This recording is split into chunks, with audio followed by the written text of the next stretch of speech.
ভারতের প্রথম সূর্যোদয় হয় এই গ্রামে। জানেন কি কোন গ্রামে প্রথম সূর্যের আলো এসে পড়ে ভারতের মাটিতে? চলুন জানা যাক। পাহাড়, মেঘ আর সবুজ গাছে মোড়া অরুণাচল প্রদেশের ডোং গ্রাম।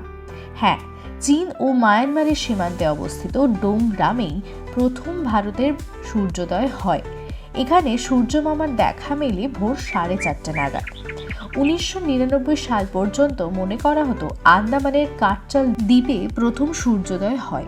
পরে হিসেব করে দেখা গেছে আন্দামানে নয়, অরুণাচল প্রদেশেই এই গ্রামে প্রথম সূর্য চোখ মেলে যায়।